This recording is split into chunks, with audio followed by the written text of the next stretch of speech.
어, 2주 동안에 걸쳐서 코카서스의 세 나라를 돌아보았습니다.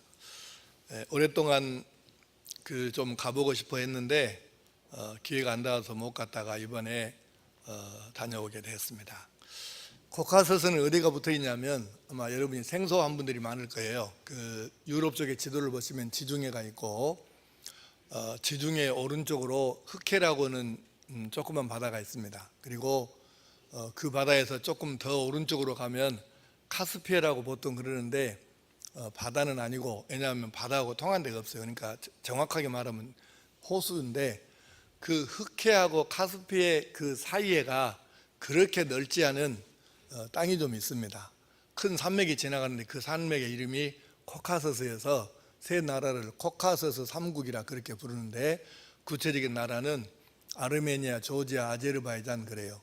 아르메니아하고 그 조지아는 기독교의 한 종파인 정교회를 믿고 있고, 그리고 아제르바이잔은 현재 회교권 국가입니다.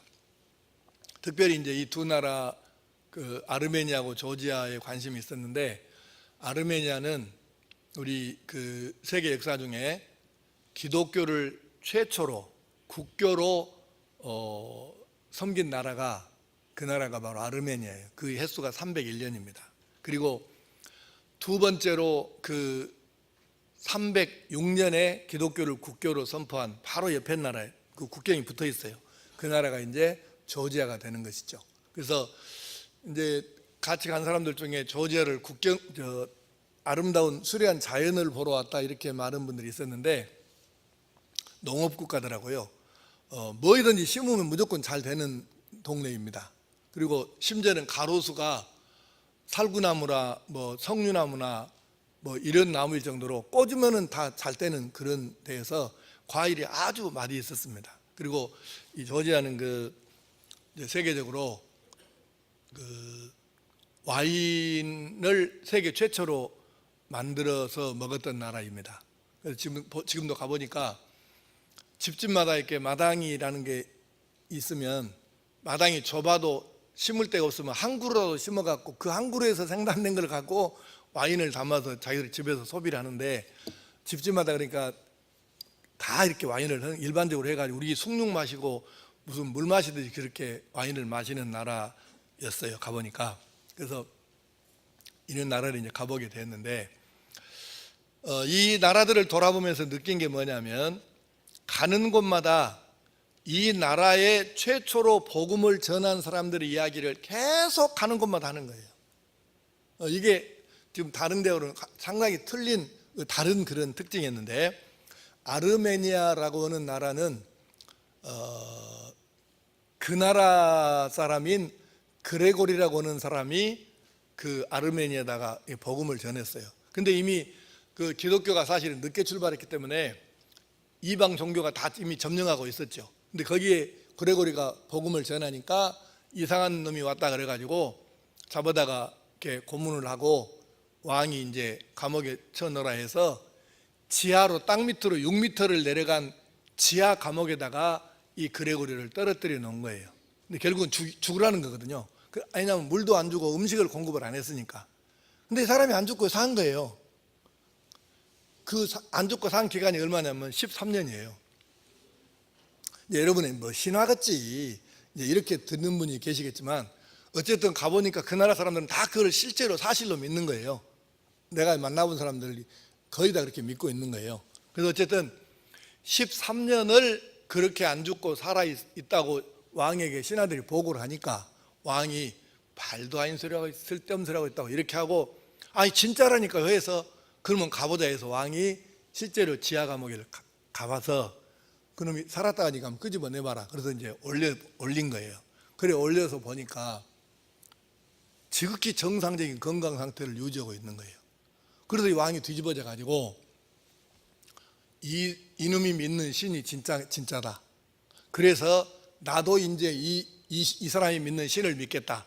그래서 왕이 개종을 하고, 그리고 자기가 믿으면서 이제 모두 다 예수를 믿어야 되겠다 해서 국교로 선포한 횟수가 바로 서기 301년이고 그 왕 이름이 디타테스 3세입니다.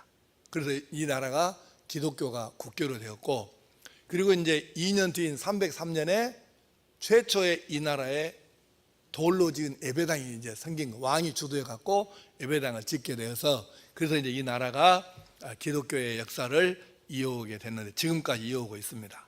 그리고 이제 여러분 아시다시피 그 기독교 이제 역사를 보면 로마가 기독교가 제일 셌죠. 근데 그 로마가 AD 313년에 콘스탄티누스 황제가 기독교를 국교로 한 게 아니고 기독교를 공인을 했어요. 믿어도 괜찮다, 사이비가 아니다, 그렇게 인정을 했고, 그리고 그때로부터 한참 세월이 지난 다음에 380년에 가서야 데오도시우스 황제가 기독교를 국교로 선포를 합니다. 그러니까 그 로마가 380년이니까 301년하고 그 다음에 조지아가 306년이면 엄청 빠른 거죠.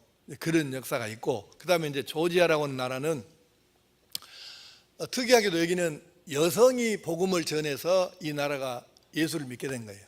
니노라고 하는 여성인데, 터키의 가파도기아라고 여러분 들어보셨죠? 그 동굴들이 많은, 지하교회 많은 그런 그 지역인데, 이 가파도기아 출신의 니노라고 하는 여성이 성령의 지시를 받고 혈혈단신으로 이 조지아에 가가지고 복음을 전해요. 근데 조지아는 지금 이제 이렇게 나라를 이름을 부른 지가 얼마 안 됐어요. 이 나라가 구소련 체제에 있을 때 소련에 편입되어 있는 그 당시 말로는 그루지아 공화국이라고 그래요. 영어로 조지아라고 하는데 러시아 발음으로는 이 말이 그루지아가 되고, 이것이 이제 독일 말로는 게오르 이런 식으로 되는데, 어쨌건 그렇게 해서 근데 이제 소련이 무너졌잖아요. 해체가 됐는데 조지아 국민들이 소련이라고 하면 이가 갈린다, 그래가지고 나라 이름을 소련식으로 발음하지 말고 영어식으로 발음하자 국민투표에 붙였다, 이거를.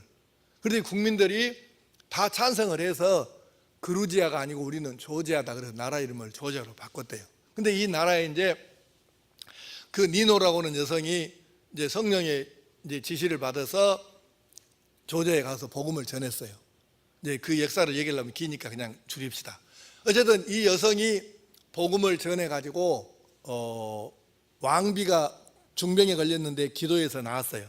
그것이 시작이 돼 가지고 왕도 예수를 믿게 됐고, 그렇게 하면서 결국 306년에 미리안이라고 하는 왕이 국교를 선포해서 바로 이웃 나라가 301년과 306년에 아르메니아와 조지아가 기독교를 국교로 선포하고 전체 국민이 예수를 믿도록 하는 그런 일이 있었던 나라가 바로 아르메니아하고 조지아입니다. 그래서 이 그레고리하고 니노는 정교회와 로만 캐톨릭이 인정하는 성인이고요. 가는 곳마다 두 나라는 이게 예배당 천지입니다. 그러니까 이번에 저거 같이 간 일행이 16명인데 반 정도는 예수를 안 믿는 사람들이에요. 그런데 그 사람들이 계속 중간 이렇게 얘기했어요. 우리가 완전히 성지순례 와버렸구만. 왜냐하면 가는 데마다 여기는 그 나라는 이게 진짜 갈 곳이 별로 없더라고요, 예배당 말고는. 그래서 가는 데마다 복음을 최초로 전해준 그 사람들, 그레고리 이야기, 니노 이야기 아니면 할 것이 없는 거예요. 그래서 이렇게 이제 돌아보았는데 사진을 몇 장을 제가 보여드릴게요. 사진을 1700장을 찍어 왔습니다. 근데 이제 그걸 여러분에게 다 보여드릴 수도 없고, 개인적으로 보고 싶다고 하면 다 보여드릴게요. 근데 이제 어쨌건 그 중에서 몇 장을 골라야 되는데 고민 많이 했습니다. 근데 지금 내가 지금 1부, 2부 때 보이면서 보니까 사진을 잘 고른 것 같지는 않은데 하여간 몇 장만 보여드릴게요. 띄워보세요. 첫 번째, 이제 이 사진은 왼쪽에는 그 축소한 거, 오른쪽 확대한 건데 그 사람 얼굴이 하나 보이죠? 여자로 보입니까? 남자로 보입니까? 이제 저 여자가 바로 니노라는 여자입니다. 성 니노라는 사람인데 바로 조지아의 복음을 처음으로 전한 여성이에요. 그래서 그 니노를 기념한 예배당이 전국 각지에 있는데 그 니노를 기념한 예배당 중에 하나에서 예배당 입구 문을 달았는데 문에다가 저렇게 그 니노 여성을 새겨가지고 그 이 신앙을 전도해 준 것을 기리고 있었습니다. 그 다음 큰 바위인데요. 그 바위인데 사진으로 보니까 조그맣게 돌처럼 보이네요. 근데 실제로는 바위, 엄청 큰 바위입니다. 거기에 지금 선이 이렇게 끊어진 게 보이나요? 뭘로 보여요? 네, 동물이에요. 동물 그림을 그렸는데 이 동물하고 그 다음 사진. 이제 가운데 위에 보시면 이렇게 그 초승달처럼 생겨 있는데 그게 배입니다. 배. 그리고 배 그 가운데가 이렇게 줄 쳐진 것처럼 보이는데 이건 사람이에요. 그리고 배 밑에가 이제 큰 사람이 이렇게 길쭉은 이렇게 선이 끊어졌죠. 근데 이제 이런 그림들이 그러니까 우리 학교 다닐 때에 교과서에서 배울 때 알타미라 동굴 벽화 뭐 이런 거 있었잖아요. 근데 그런 시대와 비슷한 시대에 그려진 암각화인데 이 동네 이름이 고브스탄입니다. 이 고브스탄에 저 어느 산에 가니까 온통 산이 바위산인데 바위 동굴이나 바위에가 저런 그 그림들이 수천 개예요. 저게 헤아릴 수가 없을 만큼 많아요. 근데 연대가 오래됐기 때문에 저게 역사적으로 가치가 있어가지고 유네스코 세계문화유산도 되었고 의미가 굉장히 깊은데 어떤 의미가 있냐면 지금 저 이 배가 그래서 사람들이 도구를 사용해 가지고 고기를 잡아서 먹었다. 그리고 거기서 잡은 고기를 가지고 사람들이 다른 동물과 합해 가지고 제사를 신에게 지냈다. 뭐 이런 얘기예요. 그래서 역사적으로 굉장히 의미 있는 그런 것 중에 하나고요. 그 다음 사진 봅시다. 저거는 이제 아까 그레고리가 아르메니아의 복음을 전으로 갔다가 지하 감옥에 갇히게 됐다고 했잖아요.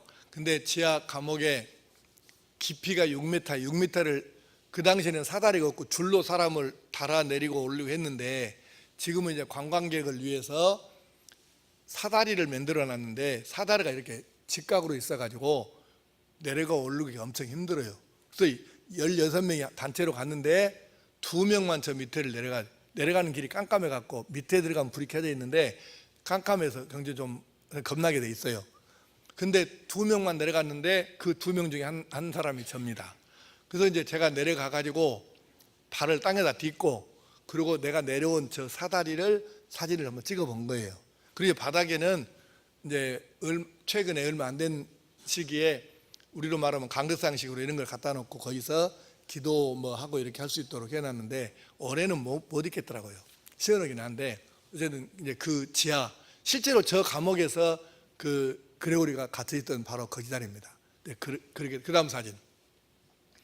이제 그 왼쪽 뒤쪽으로 보이는 게 허름한 그 건물이 바로 그 니노가 갇혀 있던 그레고리가 갇혀 있던 지하 감옥인데 그 위에다 지붕을 지금 씌워 놓은 거고 그다음에 오른쪽으로 예배당이 보이는 거는 저 감옥 그레고리가 갇혔던 지하 감옥에 있었던 걸 기념해 가지고 예배당을 잘 지어 놨어요. 크진 않아요. 그래서 저 예배당 지금도 사용하고 예배를 드리고 있는데 바로 그 기념 예배당이고 그 다음 사진 여러분 무엇이 보입니까? 산이 보입니까? 네, 산이 맞아요. 저 산이 바로 그 유명한 아라랏산입니다. 네, 전혀 반응이 별로 없네. 네. 아라랏산인데 아라랏산은 이렇게 돼 있어요. 주봉우리를 주봉이라 하죠. 주봉은 터키에 있고 이게 엄청 큰 산이에요. 그래서 이 주봉은 터키에 있지만은 아르메니아하고 이란 쪽에 산자락이 내려가 있어요. 예, 그러니까 꽤 큰 산이거든요. 그래서 이제 터키를 내가 실은 저기를 꼭 가보고 몇 번 가보려고 했는데 터키 정부에서 초청해 갖고 사람을 모집해서 온나 그러면 비행기값만 너희들이 내고 나머지는 우리가 호텔이고 뭐가 다 해주겠다고 했는데 그렇게 해서 사람을 내가 모집하고 있었는데 그쪽에 쿠르드 반군들이 또 해가지고 못 갔어요. 내가 터키를 몇 번 가서 계속 가려고 했는데 한 번도 지금 못 갔거든요. 그래서 이제 어쩔 수 없이 이번에 아르메니아 쪽에서 국경으로 가까이 가가지고 저걸 지금 본 거예요. 그래서 보니까 아라랏산이 굉장히 첫째는 크고 둘째는 신비로운 느낌이 있어요. 지금 우리가 봐서 근데 그날 전날 사진을 찍었는데 사진이 좀 흐리게 나온 이유가 뭐냐면 온도가요 내 평생에 47도 되는 건 이번에 처음 겪어봤습니다. 아제르바이잔에 딱 내리는데 숨이 콱 막히는데요 온도가 47도래요. 참 여러분은 대단한 것이 47도라 해도 놀라는 사람이 야 진짜 37도가 아니고 47도라니까요. 근데 오죽했으면 내가 한 번은 버스에서 안 내려버렸어. 내가 내려갈 수가 없는 거예요. 막 너무 뜨거워갖고 그렇게 덥더라고요. 근데 그렇게 날이 덥다 보니까 운무현상이 생겨갖고 이게 사진이 선명히 안 나와요. 날씨는 괜찮은 날씨인데 어쨌든 굉장히 신비롭고 위에가 하얗게 이렇게 눈이 쌓여 있는데 느낌은 참 좋았습니다. 그 아라랏산이고 그 다음 사진 이제 그 아라랏산에서 가까운 아르메니아 쪽에 에베당을 하나 크게 지었어요. 거기다가 그래서 거기에서 지금 바라본 에베당과 그 산이고요. 그 다음 사진 저게 이제 왼쪽 위에 이렇게 그 뾰족하게 보이는 게 있는데 그게 바로 저 산봉우리가요 3,000m가 조금 안 되는 2,000m가 훨씬 넘는 산봉우리입니다. 근데 거기다가 뭘 지어놨냐 예배당하고 신학교 수도원을 지어놨어요. 그리고 이제 맨 밑에는 마을이에요. 근데 여러분 사진으로 보게 되면 그냥 뭐 얼마 안 높은 산은 보이는데 저 산 높이가 2,000몇백 미터입니다. 근데 희한하게 이 나라에 가니까 예배당 유명한 예배당과 신학교 수도원이 다 산호계가 있는 거예요. 꼭대기가. 그래서 도대체 뭔 일이냐 이게. 그리고 이제 물어보고 집에 와서 검색해보고 했더니 답이 뭐냐면 당시에 하도 전쟁이 많이 일어나서 산 꼭대기에다 사람들이 함부로 못 올 때다가 지서놔야 해코지를 덜 당한다 그래가지고 산 꼭대기에다 지서놓은 거예요. 우리는 저기를 어떻게 갔냐면 그냥 차가 못 가니까 사륜구동 집차로 저기를 올라간 거예요. 그렇게 해서 차로 올라가 가지고 이제 저기는 가서 보고 왔습니다. 그다음 저거는 이제 그 석회암 지대인데요. 큰 산이 전체가 다 저렇게 돼 있어요. 구멍이 뚫리고 구멍 뚫기는 쉽죠. 석회암이니까. 그렇게 해가지고 사람이 실제로 살기도 했었고 집회 장소도 있고 주거 장소이기도 하고 오른쪽 위에 뼈쪽에 나온 거는 그 동굴이 아니고 사람이 그 산에다가 예배당을 지어놓은 거예요. 그런 모양이고요. 그 다음에 이건 마지막 사진인데 그 아르메니아에 303년에 지어졌던 예배당이 있다고 그랬잖아요. 그 첫 번째 예배당이 그 출입문에다가 예배당 출입문에다가 창 모양이에요. 저게 창 모양을 새겼는데 이유가 뭐냐면 예수님께서 십자가에 못 박혀 죽으셨는데 그때에 예수님이 운명하셨는가 안 하셨는가 보자 그래갖고 군인들이 창으로 예수님이 옆구리를 찔렀죠. 그때 옆구리를 찔렀던 그 창을 맨 처음으로 기독교를 국교로 했으니까 기념으로 그쪽으로 보낸 모양이에요. 그래서 그 예배당에가 실제로 그 창이 지금도 보관이 돼 있다네요. 나는 못 봤어요. 왜 못 봤냐면 1년에 이틀만 공개를 한대요. 그래서 내 눈으로는 못 봤고 그 예배당 출입문에다 저렇게 기념으로 우리는 이 창을 보관하고 있는 예배당이다, 교회다. 그래서 이렇게 새겨놨더라고요. 그런 정도입니다. 자, 이제 사진은 이제 이 정도로 마치고요. 제가 47도라고는 저희는 평생에 처음 겪어봤고 앞으로도 그럴 일이 막 없을 것 같아요. 근데 그 나라 기상 관측소가 생긴 이래로 제일 더운 해가 금년이라고 하더라고요. 근데 그 더위 속에서 돌아다니면서도 제가 계속 느끼는 게 있었어요. 그래서 사실은 원래 내가 코카서스 가기 전에는 오늘 성경 말씀을 두 번째로 설교하려고 그때 이렇게 준비를 하고 있었는데 제가 감동이 와서 그 설교를 그냥 다음에 하든지 안 하든지 할 것이고 오늘 설교 순서를 바꾼 거예요. 그래서 그 느낌 때문에 그 느낌이 뭐냐면 바로 이것입니다. 전도자만 남는다는 것입니다. 계속해서 가는 데마다 그 아르메니아 가면 그레고리, 조지아 가면 니노 계속 가이드들이 사람이 바꿔줘도 그 사람들 얘기만 하는 거예요. 이 나라에는 남는 게 뭐냐면 남아있는 이름은 전도자 이름이에요. 제가 계속 그걸 느끼면서 계속해서 이 성경 구절이 생각이 났습니다. 다니엘서 12장 3절. 자, 시작. 많은 사람을 옳은 대로 돌아오게 한 자는 별과 같이 영원토록 빛나리라. 나는 이 말씀을 이번에 이 새 나라를 돌아보면서 실감을 했습니다. 아, 진짜구나. 진짜다. 전도자만 남는구나. 이 생각을 계속 이 느낌을 가졌던 거죠.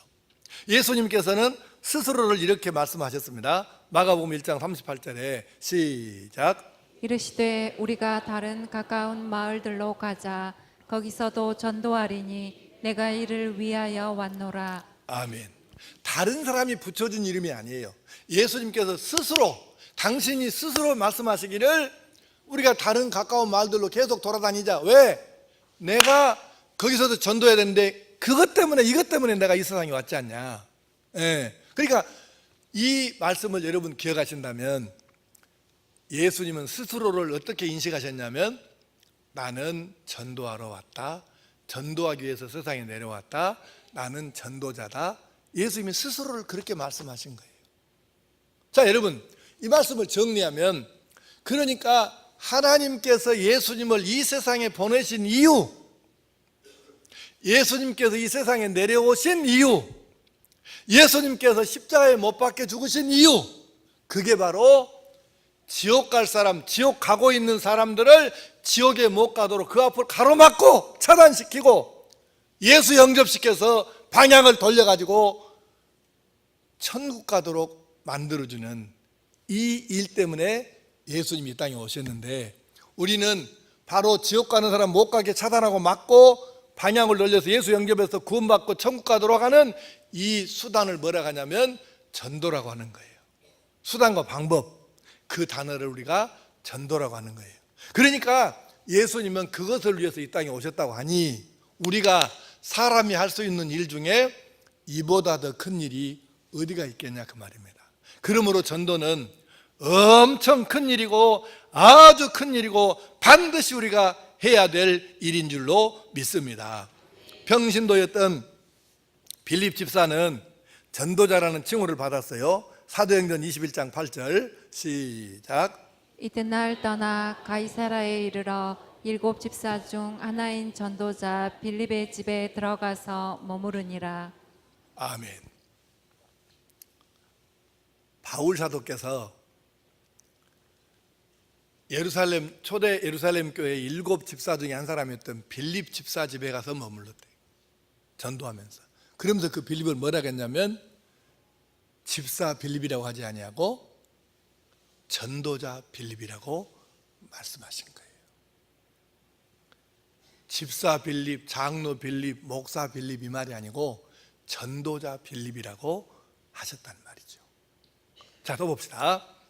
솔로몬은 자기를 뭐라고 소개했을까? 전도서 1장 1절 시작. 다윗의 아들 예루살렘 왕 전도자의 말씀이라. 아멘. 솔로몬이 자기를 전도서를 쓰면서 자기를 소개하는데 뭐라고 했냐면 다윗의 아들 예루살렘의 왕 전도자. 그러니까 전도자가 주어이고 다윗의 아들과 예루살렘 왕은 부어예요. 전도자가 주어예요. 그러니까 왕이라는 사람도 뭐라고 자기를 표현하냐면 나는 전도자다. 내가 다윗의 아들도 끼고 내가 이 나라의 왕도 끼지만 진짜 나의 이름은, 나의 직분은, 나의 하는 일은 전도자이다. 그래서 전도서에가 솔로몬이 자기를 전도자라고 소개한 것이 5번 이상 나와요. 나는 전도자다. 또 말씀하기를 디모데후서 4장 5절에 시작. 그러나 너는 모든 일에 신중하여 고난을 받으며 전도자의 일을 하며 내 직무를 다하라. 전도자의 일을 하라는 거예요. 바울 사도가 자기 제자인 이 디모데에게 너는 전도자의 일을 하라 이랬는데, 이 말씀은 어떤 의미냐면은 바울 사도의 머릿속에 개념이 들어있는데 그게 뭐냐면 그리스도인은 그가 어떤 직분을 받았든지 간에 기본적으로 그는 먼저 그 직분보다 먼저 전도자다. 이 개념을 갖고 디모데에게 말씀한 것이 바로 이 말씀이에요. 자, 그러면 이 말씀을 한번 정리를 해봅시다. 방금 읽은 말씀을 정리해 보면 여러분에게 전에 설교하면서 여러 차례 소개했는데, 우리가 나나 여러분이는 다 죽을 것이고 천국에 가겠죠. 예수 믿으니까. 그런데 천국에 가게 되면 하늘나라에 가면은 영광스러운 이름이 있어요. 그래서 하늘나라 천국에서 가장 영광스러운 이름은 순교자입니다. 예수님이 뻔히 죽을 줄 알면서 예루살렘에 올라가시고 그래서 일부러 십자가에 죽으셨던 것처럼 알면서도 자기가 복음을 위해서 목숨을 내던진 이 순교자. 그래서 하늘나라 천국에 가면 순교자가 1번이에요. 영광의 이름 1번이에요. 두 번째가 뭐냐면 그게 바로 전도자입니다. 반응들이 좀 있어야 되는데 반응들이 없어. 여러분, 천국에 가면 두 번째 영광의 이름은 전도자입니다. 꼭 기억하셔야 돼요. 뭘 기억할까? 당회장보다 노회장보다 총회장보다 전도자 이름이 고귀한 이름입니다.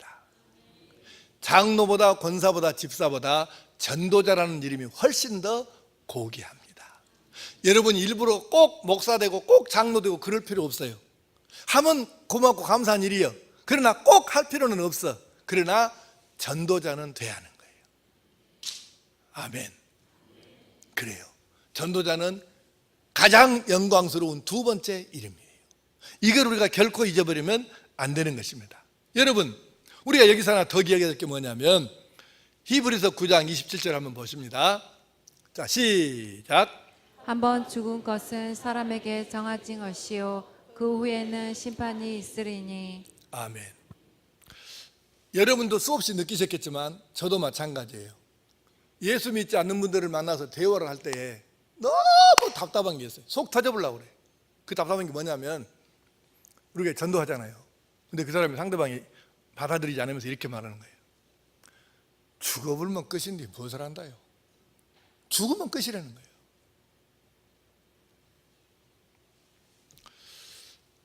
이게 어떻게 설득을 해갖고 그것이 아니라고. 죽으면 끝이 아니고요.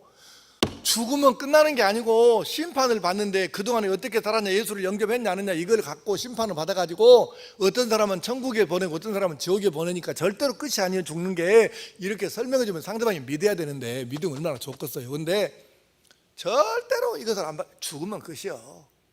이렇게 버티는 경우는 진짜 너무 답답한 거예요. 어떻게 뭐 때려 팰 수도 없고 이건 뭐 어떻게 해볼 수가 없잖아요. 너무 진짜 답답한 거예요. 뭐 이미 우리 가운데는 뭐 그런 사람이 없겠지만 그래도 다시 한번 여러분 기억하셔야 돼요. 죽으면 끝이라고? 절대로 그것이 아니에요. 한 번 사람에게 죽는 것은 다 정해진 이치이지만 하나님 그렇게 만들어 놓으셨지만 그걸로 끝나는 게 아니고 예수를 영접했느냐 하지 않았느냐, 네가 그 다음에 세상에서 사는 놈이 어떻게 살았냐에 따라 가지고 천국과 지옥으로 갈라지고 천국을 가도 어떤 놀라운 상이 주어질까가 결정이 되는데 어떻게 죽으면 끝입니까? 절대로 끝이 아니에요. 천국 아니면 지옥이에요. 그래서 우리가 기억해야 되는데 조금 전에 설명을 했듯이 전도가 무엇인가, 지옥으로 가고 있는 사람, 지옥에 갈 수밖에 없는 사람, 이 사람 앞을 과감하게 가로막고 당신이 이렇게 되면 안 된다, 예수 영접하고 구원받아 천국에 가야 된다고, 그래 그 길을 막고 방향을 돌려서 예수 믿도록 하는, 영접하도록 하는, 이것이 바로 전도라니까요. 그러면 우리가 예수님께서 스스로를 말씀하시길 나는 이것을 위해서 왔다 이 세상에 그렇게 말씀하셨으면 그를 구주로 믿고 그분의 제자라고 하는 우리가 어떻게 살아야 할까? 전도자로 살아야 되죠. 자, 왼쪽 보시고 자막 시작.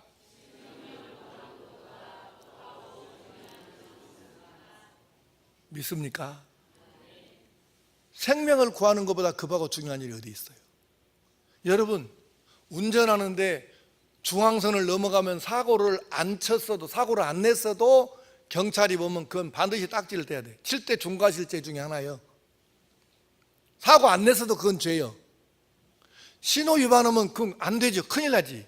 그런데 어떤 사람은 신호 맨날 위반해도 상관이 없고, 어떤 사람은 중앙선을 막 이렇게 당겨도 아무 죄가 안 되고 다 용서가 돼.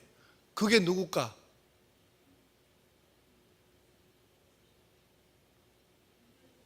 에? 앰뷸런스 기사? 맞아요. 구급차하고 119 불자동차는 중앙선 그까지 무시하고 상대방 차선으로 가버려도 죄가 안 되고, 신호 무시하고 막 가버려도 상관이 없어요.